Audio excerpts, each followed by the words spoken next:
Good morning, sir.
Hello everyone.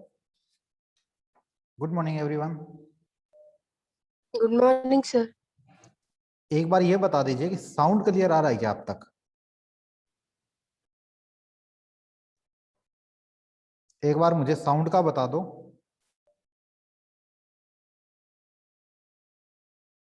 Okay, thank you.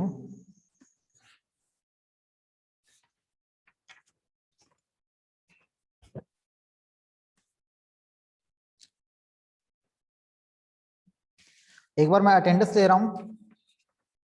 Pushpa,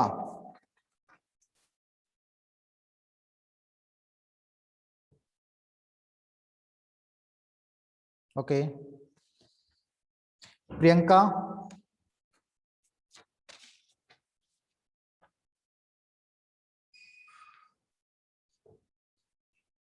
Anita, sir. Yuvraj,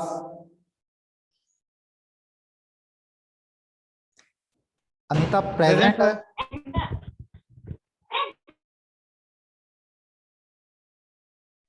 yes sir.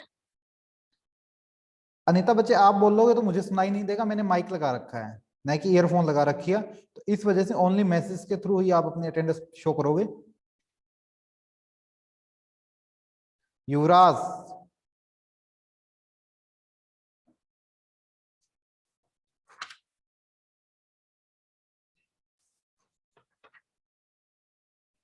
Anita present, Yuvraj,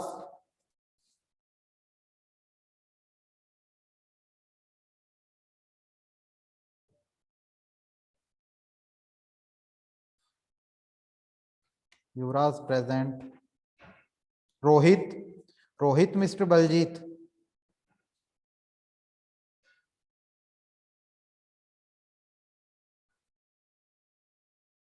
टोनिका, Tonika mister Sanjeev Kumar,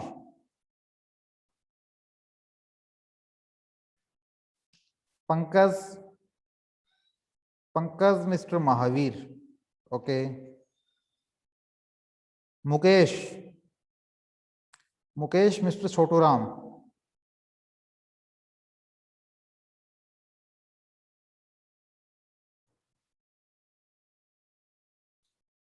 Mridul, Mridul,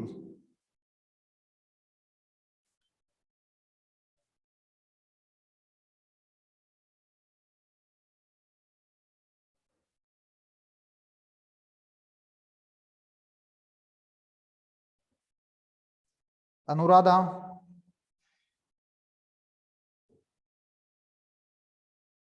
okay, Mridul,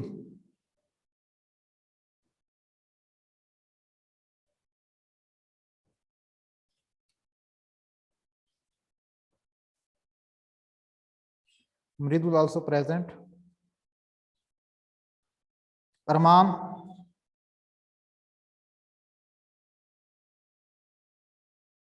Armaan,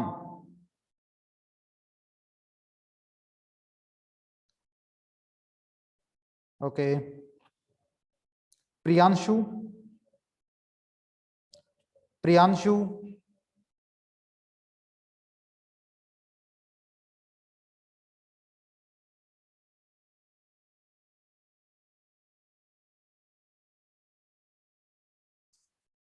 Govind,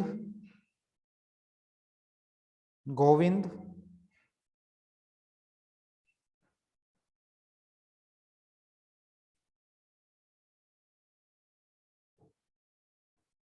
Saurabh, Saurabh,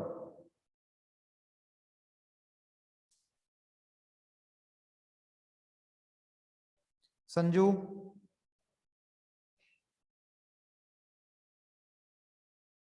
Rahul, Rahul mister Kamal Singh,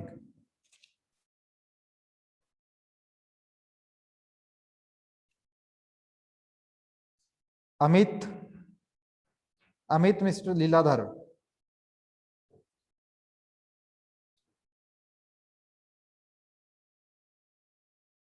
Ravi, Ravi mister लोकरास,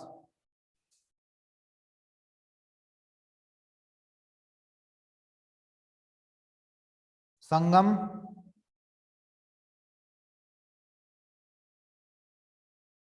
मोक्ष Goyal,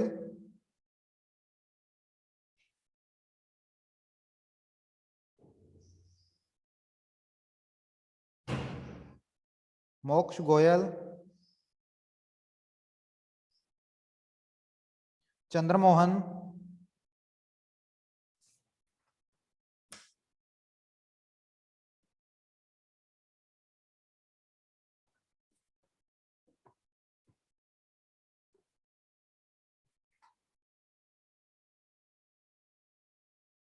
good morning everyone, classes शुरू करते हैं अपनी।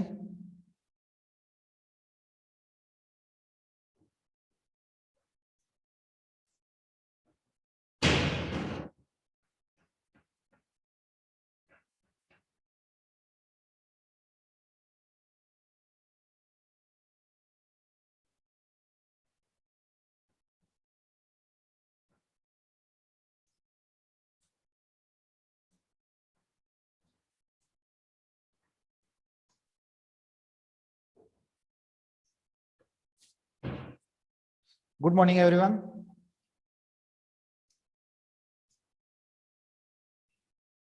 हम अब तक पढ़ रहे थे इलेक्ट्रोस्टैटिक्स के बारे में। इलेक्ट्रोस्टैटिक्स का हमारा एक लेक्चर हुआ था,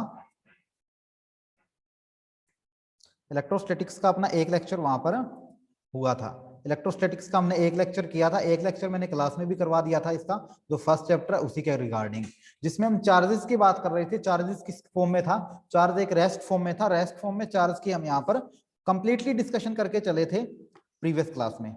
आज हम आगे बढ़ेंगे, आज हम आगे बढ़ेंगे कि आगे की हमारी क्लास किस तरीके से रहेगी, उसके बारे में हम यहाँ पर डिस्कशन करने वाले हैं। हमने कल के लेक्चर में कर लिया था कूलम्ब्स लॉ के बारे में। कूलम्ब्स लॉ के बारे में मैंने इतना करवा दिया था, कूलम्ब्स लॉ के बारे में मैंने कुछ किया था कल। कौन सा? एक कार्टेशियन फॉर्म में रिजल्ट निकाला था, कार्टेशियन फॉर्म का रिजल्ट मेरा ये था, ठीक है। वेयर के इज ए कांस्टेंट था जो कि एक मीडियम के ऊपर डिपेंड हो रहा था। Q1 Q2 दो हमारे चार्जेस थे जो कि एक सेम थे, चाहे वो पॉजिटिव हो सकते थे या फिर वो क्या हो सकते थे, नेगेटिव हो सकते थे। पॉजिटिव या नेगेटिव दोनों में से कोई भी होंगे, लेकिन होंगे वो क्या, सेम चार्जेस के बारे में हम यहाँ पर बात कर रहे थे, ठीक है। लेकिन कूलम्ब्स लॉ ये भी बोलता है भी अगर ये डिफरेंट चार्जेस हो, अगर अपने ये डिफरेंट चार्जेस हो जाएं, मान लो क्या हो जाए, पॉजिटिव हो जाए, पॉजिटिव हो जाए और नेगेटिव चार्जेस हो जाए, उस केस की अगर मैं बात करूंगा तो कूलम्ब्स लॉ यही बोलता है कि इन दोनों के बीच में अट्रैक्शन कितनी होगी, अट्रैक्शन किस फोर्स से होगी, किस हिसाब से चलेगी अट्रैक्शन, उस चीज की स्टडी करवाता है, वो करवाता है कूलम्ब्स लॉ, ठीक है। देन ये फोर्स होता है इनके बीच में, फोर्स के बारे में बताता है, कौन सा फोर्स, वो फोर्स जो इन दोनों को अट्रैक्ट कर रहा है, ठीक है, वो कितनी पावर से हो रहा है, कितनी न्यूटन से उसकी वैल्यू है, उस चीज के बारे में वो बताता है भी हाँ इतनी न्यूटन से वो फोर्स अट्रैक्ट हो रहा है। वही चीज अगर चार्जेस क्या हो, सेम हो अपने, मतलब नेगेटिव नेगेटिव चार्जेस हो, तो उनके बीच में क्या होगी, रिपल्सन होगी, ठीक है। रिपल्सन होगी तो वो किस हिसाब से होगी, कितनी होगी रिपल्सन, ठीक है, ज्यादा होगी कम होगी, उस चीज के बारे में बताता है हमारा कूलम्ब्स लॉ। कूलम्ब्स लॉ ने यही चीज उस टाइम में स्टडी की थी, अदरवाइज तो कूलम्ब्स लॉ की जगह मैं कौन सा लॉ ले सकता था, ग्रेविटेशन लॉ भी ले सकता था, लेकिन कूलम्ब्स लॉ बताता है चार्ज के बारे में, ग्रेविटेशन लॉ बताता है मास के बारे में। दोनों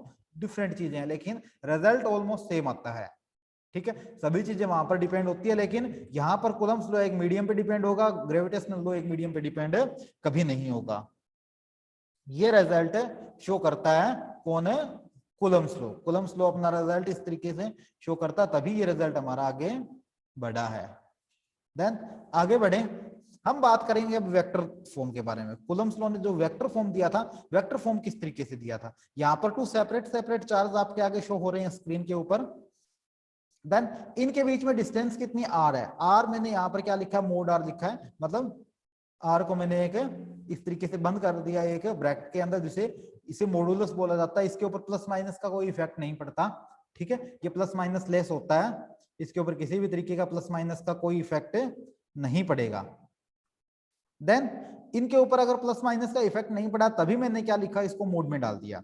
देन अगर मान लो ये पूरी की पूरी जो अट्रैक्शन है या रिपल्सन है, रिपल्सन होगी क्योंकि सेम चार्जेस है, रिपल्सन इस साइड हो, अगर मेरी रिपल्सन क्या हो, इस डायरेक्शन में हो, तो कौन सा लगेगा, किस हिसाब से लगेगा, इसके ऊपर फोर्स की वैल्यू क्या थी, 1 थी, इसके ऊपर फोर्स की वैल्यू क्या थी, 2 थी, तो फोर्स मेरा क्या लगेगा, 2 रिपल्सन कर रहा है ना, दूसरा ही तो रिपल्सन करने में मदद करवा रहा है, तो इसका मतलब क्या होगा, F21 होगा, कौन सा, जो मेरा इस डायरेक्शन में लगेगा। तो रिजल्ट मेरा क्या आएगा, रिजल्ट मेरा किस हिसाब से आएगा, तो R2 minus R1, where R2 और R1, इनको मैंने एक पार्टिकल्स में थोड़ी सी डिस्टेंस नाम का थोड़ा सा एक इसमें मैंने डिस्टेंस वहां पर रख दी, कौन सी, R2 और R1। वही केस अगर मेरी रिपल्सन इस साइड में हो, अगर मेरी रिपल्सन इस साइड में हो तो मेरी क्या होगी, देखो यहाँ पर रिपल्सन जब मेरी इस साइड में थी तो कौन सा ले रहा था मैं कंपोनेंट से, पहले ले रहा था जो हमारा फर्स्ट कंपोनेंट था, वही फर्स्ट कंपोनेंट इस साइड से कौन सा था, Q2 था, इसी के रिगार्डिंग मैंने क्या लिया, R2 माइनस R1 लिया। देन इस साइड में लूंगा तो मेरा क्या आएगा, R1 माइनस R2 आएगा। क्लियर है यहां तक। देन आगे बढ़ेंगे हम इसमें, जब हम इसमें आगे बढ़ेंगे तो रिजल्ट क्या आएगा, जब मैं फोर्स निकालूंगा F12 मेरा कौन सा था, F12 मेरा ये था, मतलब इस डायरेक्शन पे मैं निकाल रहा हूं कि कितनी अट्रैक्शन वो करवा रहा है, इस डायरेक्शन के अकॉर्डिंग निकाल रहा हूं मैं, इस पॉइंट पर वैल्यू निकाल रहा हूं किसकी, कूलम्ब्स लॉ की। इस डायरेक्शन पर अगर मैं कूलम्ब्स लॉ की वैल्यू निकालूंगा तो कूलम्ब्स लॉ क्या था मेरा, K Q1 Q2 अपॉन में आर मॉडुलस की स्क्वायर में लिख सकता हूं। ये चीज मेरी कौन सी थी, एक कार्टेशियन फॉर्म में थी जिसमें कोई डायरेक्शन नहीं थी। अब अगर मैं इसी चीज में अगर मैं वेक्टर फॉर्म में निकाल के चलूंगा इस चीज को, अगर मैं वेक्टर फॉर्म में निकालूंगा तो क्या आएगा मेरा, जो मैंने यहाँ पर डिस्टेंस ली थी, अगर देखो मैं इस साइड की ले रहा हूं, इस साइड की डिस्टेंस ले रहा हूं, तो मेरा क्या होगा, यही मेजर आएगा कंपोनेंट, यही वेक्टर क्वांटिटी आएगी, क्योंकि मैं ले तो ये पॉइंट रहा हूं, ये पॉइंट ले रहा हूं, तो इस पॉइंट के अकॉर्डिंग मेरी कौन सी है, यही तो है, इस पॉइंट के अकॉर्डिंग तो मेरी यही है। ये अगर मैं ये चीज ले रहा हूं तो इसके अकॉर्डिंग मेरा रिजल्ट क्या बनेगा, देखो इसके अकॉर्डिंग जो मेरा रिजल्ट फाइनल शो होगा वो रिजल्ट क्या होगा, R2 minus R1, sorry R1 minus R2 का यूनिट वेक्टर, इस चीज का यूनिट वेक्टर लोगे। किसी चीज का यूनिट वेक्टर क्या लिया जाता है, जैसे R का यूनिट वेक्टर लेना मुझे, तो R वेक्टर अपॉन में उसका क्या होगा, मैग्नीट्यूड। ठीक है, किस तरीके से लिया जाता है ये चीज हमने पहले देखी है, इन चीजों के बारे में हमने पहले स्टडी किया है, जब हम +1 में थे उन चीजों के बारे में हमने अच्छे से ब्रीफली स्टडी किया था। जैसे आर वेक्टर में शो कर देता हूं, क्या था, आई प्लस जे प्लस के, ये मेरा क्या था, कोई आर वेक्टर था। अब इसके अकॉर्डिंग मैं क्या निकालूं, इसका यूनिट वेक्टर निकालूं, कैसे निकलेगा, आर वेक्टर तो मेरा एज इट इज आ जाएगा, आई जे के, इसके डिवाइड में इसका मैग्नीट्यूड, मैग्नीट्यूड कैसे लिया जाएगा, इसके आगे कितना है, 1 है, इसके आगे भी तो 1 है, इसके आगे भी तो 1 है, 1 का स्क्वायर प्लस 1 का स्क्वायर प्लस 1 का स्क्वायर, तीनों के आगे जितने जितने कंपोनेंट्स हैं वो उनका स्क्वायर कर दिया, तो रिजल्ट क्या आया, आई कैप प्लस जे कैप प्लस के कैप अपॉन में क्या आया, √3। This is a unit vector. इस आर वेक्टर का यूनिट वेक्टर क्या है, ये यूनिट वेक्टर इसका शो हुआ है।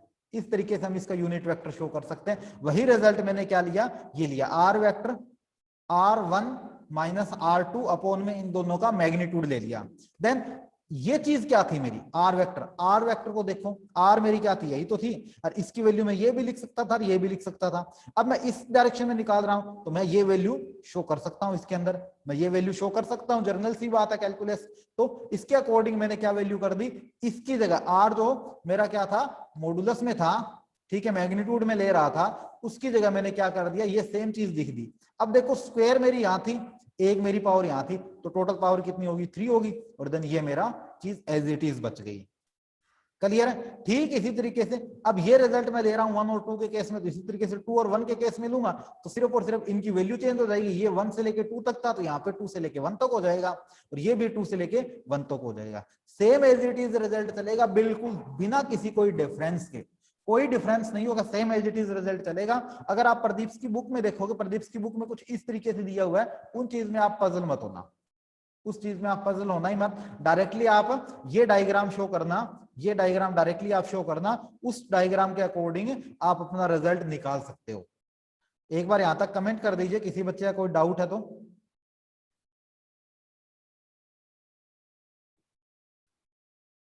जल्दी से बता दीजिए बच्चे, आपके पास सिर्फ और सिर्फ 2 मिनट है, 2 मिनट के अंदर अंदर आप अपना, किसी बच्चे का कोई डाउट है तो बता दीजिए, अदरवाइज आप अपना नो सर लिख के भेज सकते हैं। प्रियंका, मृदुल नो सर, अरमान नो सर,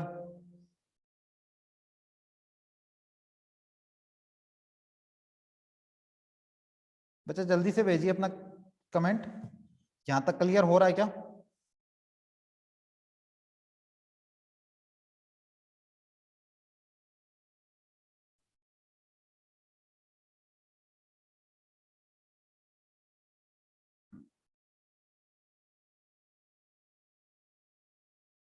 ओके मृदुल, यस सर, क्लियर है सर। अनीता,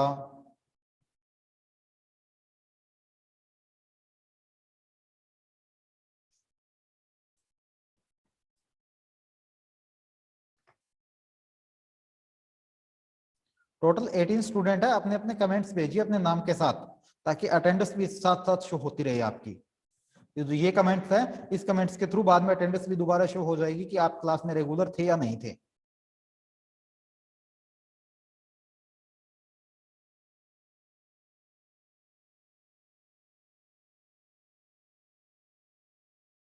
अमित कुमार क्लियर है, गोविंद यस सर,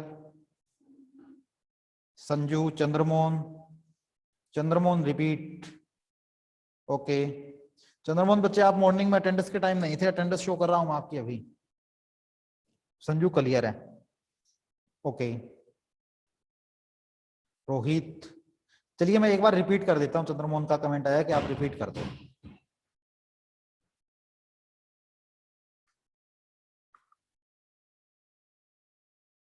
ओके मैं रिपीट कर देता हूं इन चीजों को।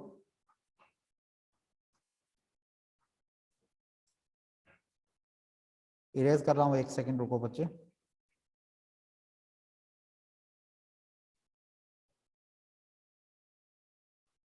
देखो अगर मैं इस क्यू पॉइंट पर लगाऊं फोर्स, इस क्यू पॉइंट पर फोर्स लगाऊं, तो ये मेरा कौन सा फोर्स होगा? ये मेरा होगा यहां पर F2 होगा मेरा फोर्स, ठीक है। यहां पर मेरा फोर्स कौन सा होगा? F1 फोर्स होगा। इसके रिस्पेक्ट में मैं एक डिस्टेंस,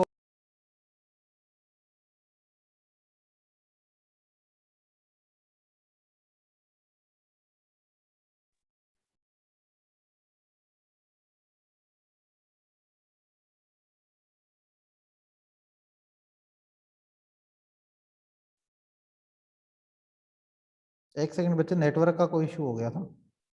अगर मेरी रिपल्सन इस डायरेक्शन में हो, रिपल्सन मेरी कहा हो इस डायरेक्शन में हो, तो उस रिपल्सन के अकॉर्डिंग मेरा फोर्स क्या लगेगा? 2 से लेके 1 तक लगेगा। मतलब F2 मेरा ये है, F1 मेरा ये है, F2 1 लगेगा। अब अगर इसी साइड रिपल्सन है तो मेरी डिस्टेंस ऑब्जेक्ट क्या रहेगा? इन दोनों के बीच की जो डिस्टेंस रहेगी, पार्ट इसमें जो मेरी डिस्टेंस रहेगी वो क्या रहेगी? R2 माइनस R1 रहेगी, R2 माइनस R1 रहेगी। देन अगर इस साइड मेरी रिपल्सन रहे, अगर मेरी रिपल्सन इस साइड रहे, उस रिपल्सन में मेरा फोर्स क्या रहेगा? F1 minus F2। F1 मेरा ये ऑब्जेक्ट था, F2 मेरा ये ऑब्जेक्ट था, F1 minus F2। Distance object भी मेरा क्या रहेगा? R1 माइनस R2, ठीक है। R1 माइनस R2, इनके बीच में डिस्टेंस मैंने पहले ही क्या लिख दी थी? R लिख दी थी, जो कि हमारी क्या थी? एक कार्टेशियन फॉर्म में रिजल्ट में शो की थी हमने, कार्टेशियन फॉर्म में हमने ये चीज शो की थी। क्लियर है यहां तक? अब चलिए आगे बढ़े। आगे देखो क्या रिजल्ट शो होगा इसमें।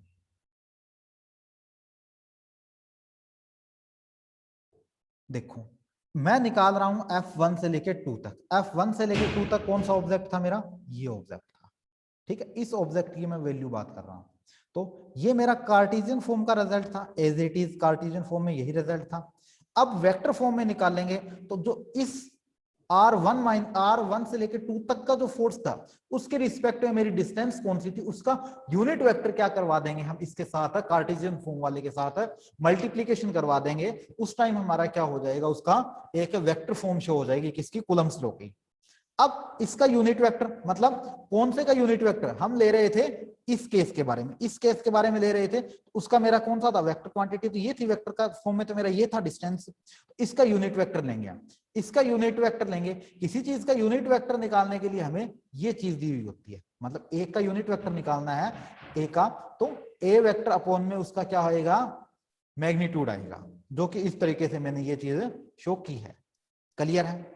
अब ये चीज मैंने लिख दी एज इट इज ऊपर, इसका नीचे मैंने मैग्नीट्यूड लिख दिया। इसकी जगह मैं ये भी तो लिख सकता था, क्योंकि मैंने ये चीज पहले बोल चुका हूं, मैं क्लियर कर चुका हूं। इन दोनों की, इसकी जगह मैं ये भी लिख सकता हूं, इसकी जगह मैं ये लिख सकता हूं, इसकी जगह मैं ये लिख सकता हूं। ये चीज मैं बोल चुका हूं पहले। तो इसकी जगह मैंने क्या लिख दी? सेम एज इट इज इसकी तरह लिख दिया। देन 2 पावर तो मेरी ये थी, 1 पावर मेरी क्या थी? ये थी। तो टोटल पावर में मेरी कितनी होगी? 3 होगी। और ये मेरा क्या आया? एक रिजल्ट आ गया, किसका? वेक्टर फॉर्म में। Then same as it is, ये तो मेरा क्या था? F1 से लेके 2 तक था, ये मेरा क्या था? 2 से लेके 1 तक था। तो उस केस में same as it is result रहेगा, सिर्फ और सिर्फ जो वेक्टर फॉर्म के जो कंपोनेंट्स थे उन्हीं की वैल्यू चेंज होगी। मतलब यहाँ पर R1 था तो यहाँ पर 2 हो जाएगा, यहाँ पर 2 था तो यहाँ पर 1 हो जाएगा, और कहीं कोई चेंजेस नहीं होगा किसी भी तरीके का जब हम क्या निकालें, इनकी डायरेक्शन अपोजिट निकालें। कुछ एक डायरेक्शन में आपने देखा होगा कि माइनस है वो प्लस हो जाता है, प्लस है वो माइनस हो जाता है, लेकिन यहाँ पर सिर्फ और सिर्फ इनके वेक्टर फॉर्म के जो कार्टेशियन, इनके वेक्टर फॉर्म के जो कंपोनेंट्स है उनकी वैल्यू ही चेंज होगी, उनकी जगह सेम होंगे, लेकिन रिजल्ट हमारे आगे सेम एज इट इज आएगा, क्योंकि हम सेम क्वांटिटी में ले रहे हैं। 1 कूलम्स हमने पॉजिटिव चार्ज इस साइड लिया है, तो 1 कूलम्स पॉजिटिव चार्ज हमने इस साइड ही लिया है। दोनों जगह हमारे बीच में सेम चीज ली है, सेम चीज ली है तो हमारे रिजल्ट में कोई प्रॉब्लम नहीं आएगी। आई होप क्लियर है सबका। राहुल यादव क्लियर है, Mukesh clear, Saurabh yes sir,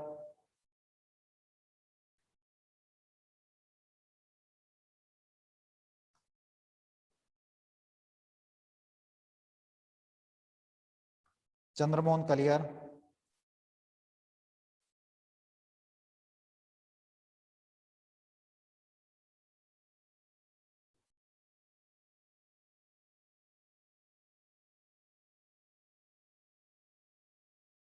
Sanju clear,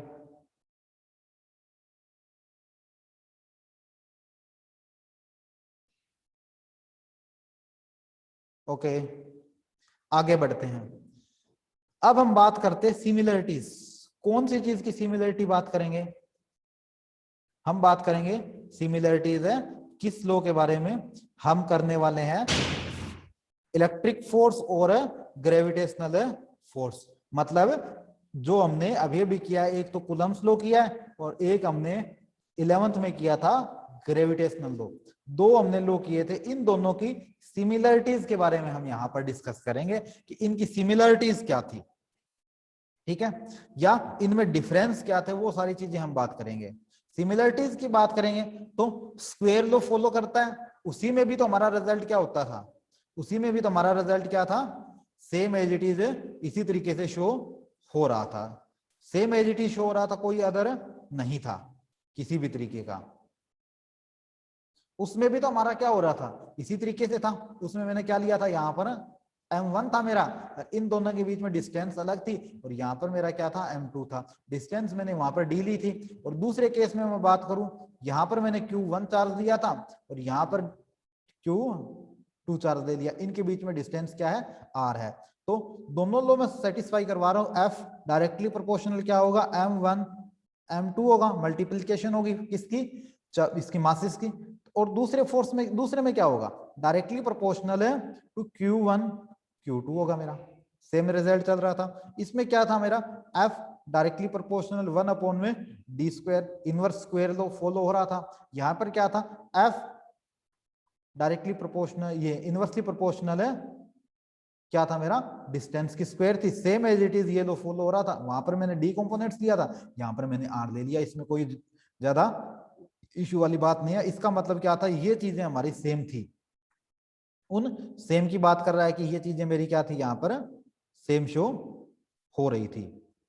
clear है। दूसरा, act along A line joining on A centre. मतलब क्या था कि ये सेंटर से ही ज्वाइन हो रहे हैं। देखो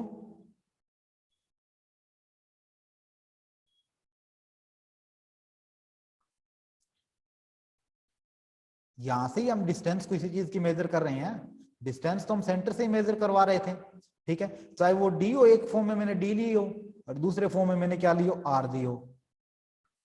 डिस्टेंस से ही सेंटर, जो सेंटर था किसी चीज का, वहीं से भी तो मैं इसको क्या करवा रहा था, मेजर कर रहा था डिस्टेंस को। कहीं और जगह से मैं इसको मेजर कर ही नहीं रहा था। ये तो था नहीं कि मैं इसके डिस्टेंस को कहां से मेजर कर रहा था, नीचे से या एक साइड पॉइंट से मेजर कर रहा था। ये ऐसा नहीं था कि मैं इसको यहां से और यहां से मेजर करूं, ऐसा कुछ नहीं था। सेंटर से, बिल्कुल सेंटर से ही मेजर करवा रहे थे डिस्टेंस, चाहे वो आर की फॉर्म में हो या फिर वो मेरी किसके फॉर्म में हो, डी की फॉर्म में हो। उसका रिजल्ट हमारा कहीं चेंज नहीं हो रहा था। तो ये कुछ इनकी सिमिलरिटीज थी, दो इनकी सिमिलरिटीज है, वो आप कर लेना। डिफरेंस के बारे में अगर मैं करूंगा कि डिफरेंस मेरा किस तरीके से होगा, तो क्या होगा, जो फोर्स है मेरा वो क्या होगा, एज वेल एज अट्रैक्टिव या रिपल्सिव दोनों होगा। अट्रैक्टिव और रिपल्सिव दोनों होगा। मैंने अभी भी बताया कि अगर दोनों में चार्जेस क्या है, सेम मैंने ले लिए, तो मेरा क्या होगा, रिपल्सिव होगा। और एक जगह मैंने चार्ज प्लस ले लिया और दूसरी जगह मैंने चार्ज क्या ले लिया, माइनस ले लिया, अट्रैक्टिव होगा। रिपल्सिव और अट्रैक्टिव दोनों होता है, लेकिन दूसरे के अंदर क्या होगा, ऑलवेज अट्रैक्टिव होता है। जो ग्रेविटेशनल है, ग्रेविटी तो ऑलवेज अट्रैक्ट ही करती है ना, अट्रैक्टिव फोर्स वहां फॉलो होता है। तो इसका मतलब है जो ग्रेविटेशनल फोर्स है वो ऑलवेज अट्रैक्टिव होता है, लेकिन यहाँ पर रिपल्सिव और अट्रैक्टिव दोनों होते हैं। ये फर्स्ट डिफरेंस रहेगा इसका। सेकेंड डिफरेंस क्या रहेगा, जो ग्रेविटेशनल लो है वो किसी भी मीडियम पे डिपेंड नहीं होता। ग्रेविटेशनल लो किसी भी मीडियम पे डिपेंड नहीं होता, लेकिन इसके अंदर एज इट इज मैंने लिखा है भी, जो कांस्टेंट है वो एक मीडियम पे ही डिपेंड है। जो कांस्टेंट है वो एक मीडियम पर डिपेंड हो रहा है, पूरा का पूरा रिजल्ट एक मीडियम के अकॉर्डिंग बना रहा है। ठीक है, जहां पर हमने के की वैल्यू 10th क्लास में हमने की थी 1/4 पाई एप्सिलॉन नॉट, ये चीज हमने 10th क्लास में की थी। लेकिन इस एप्सिलॉन है, ये एप्सिलॉन ही क्या बना रहा है, एक मीडियम के अकॉर्डिंग डिपेंड हो रहा है, जिसका एक सेपरेट टॉपिक बना के मैंने आगे डाल रखा है, उसमें आपको कोई प्रॉब्लम नहीं होगी। आगे बढ़े, लेकिन जो एफ ई है वो हमारा क्या रहेगा, एक मीडियम पे डिपेंड रहेगा। ये चीज मैं शो करवा चुका हूं। देन आगे नोमेरिकल्स दिया हुआ है, ये नोमेरिकल्स आप करोगे, इसका स्क्रीनशॉट ले लो जल्दी से। इस नोमेरिकल का स्क्रीनशॉट ले सकते हो आप।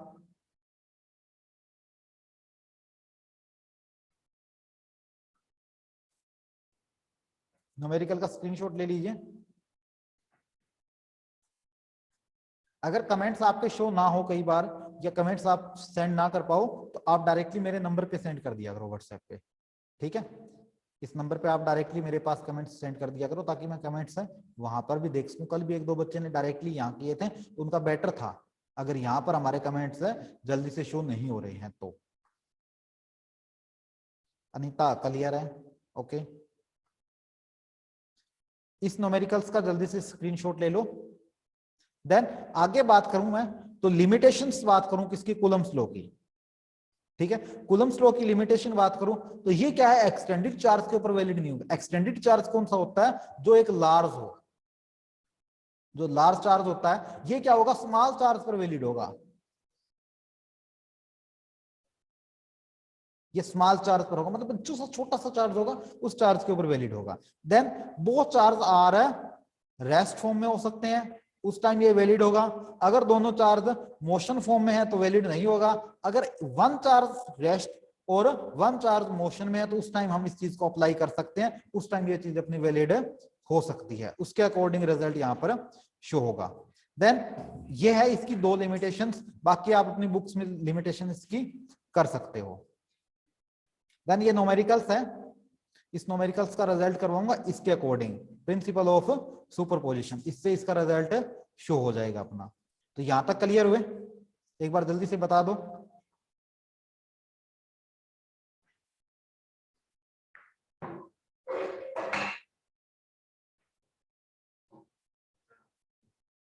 एक बार कमेंट कर दीजिए यहां तक क्लियर है क्या। संजू, पंकज,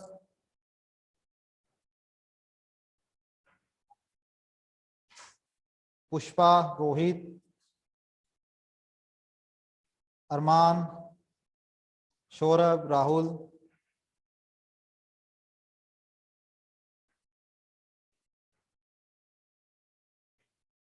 अनुराधा,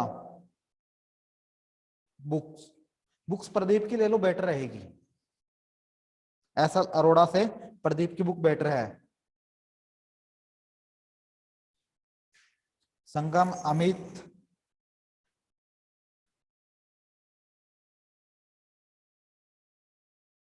अनुराधा,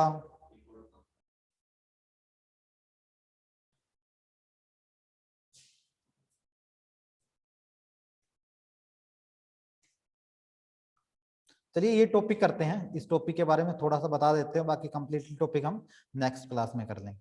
सुपरपोजिशन क्या है अपनी,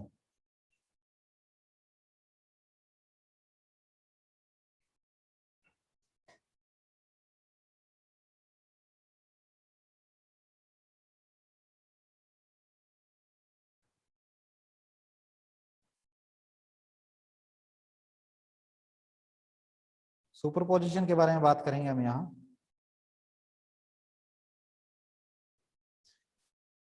सुपरपोजिशन क्या रहेगी, जैसे मान लो कोई एक ऑब्जेक्ट है अपना ए, वो यहां पर खड़ा है, ठीक है, जिसके ऊपर मान लो क्या है, क्यू चार्ज है अपना, प्लस क्यू चार्ज है।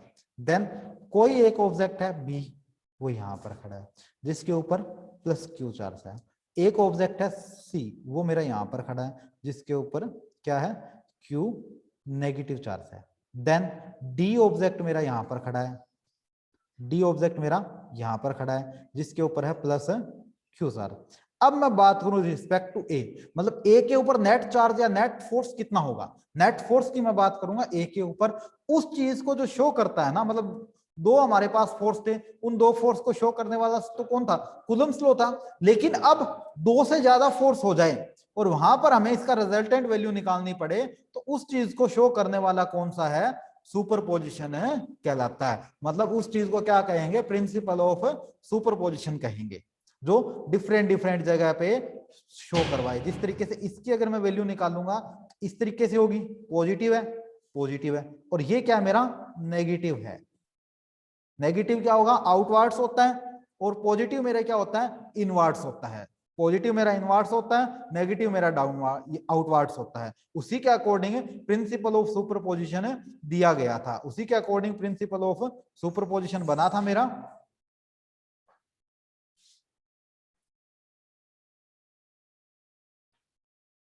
उसी के अकॉर्डिंग मेरा क्या था, वहां पर प्रिंसिपल ऑफ सुपरपोजिशन था, जिसमें क्या था, Q1 Q2 Q3 S on Q1, मतलब नेट फोर्स निकालना था मेरा डिफरेंट डिफरेंट चार्जेस के ऊपर, मतलब Q1 पॉइंट पे, Q2 Q3 N Qn point पे। तो उसके अकॉर्डिंग जो नेट मेरा फोर्स आएगा, इसके ऊपर क्या था मेरा, ये था, दूसरे पे मेरा इस तरीके से फोर्स निकला, तीसरे पे मेरा ये था, और फोर्थ एन पॉइंट पर अगर मैं बात करूं तो मेरा कुछ इस तरीके से फोर्स था। नेट फोर्स मेरा क्या होगा, इस तरीके से इसका समेशन कर दिया जाएगा। क्लियर है। आई क्या है, आई 1 से लेके कहां तक वैल्यू कर रही है, एन तक जा रही है, आई 1 से लेके एन तक जा रही है। लेकिन इस चीज का रिजल्ट मैं नेक्स्ट क्लास में कंप्लीटली शो करूंगा, एक बार इसको आप अपनी बुक्स के अकॉर्डिंग पढ़ लेना, जो भी आपके पास है बुक है अवेलेबल, उस बुक के अकॉर्डिंग इसको आप पढ़ लेना। यहां तक कोई डाउट हो तो एक बार मुझे बता दीजिए।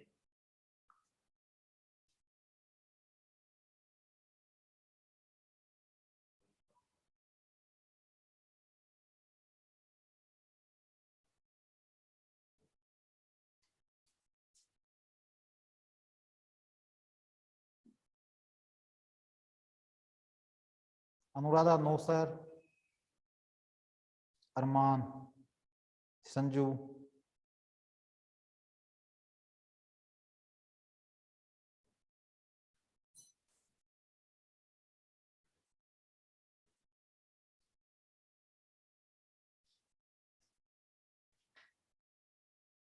चंद्रमोहन, पुष्पा, सौरभ,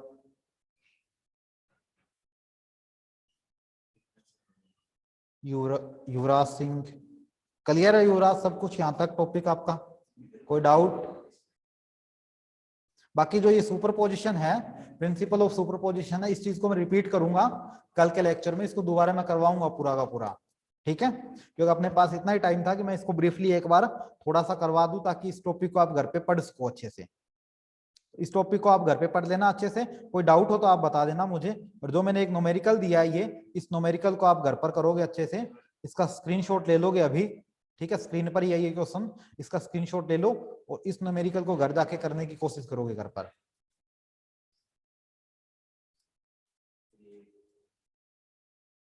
ठीक है, इस न्यूमेरिकल्स को आप घर जाके करोगे अच्छे से।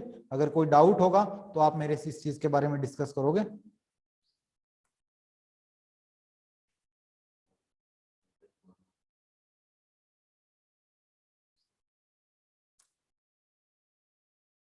ओके बच्चे, क्लास फिनिश करते हैं, टाइम अप हो गया।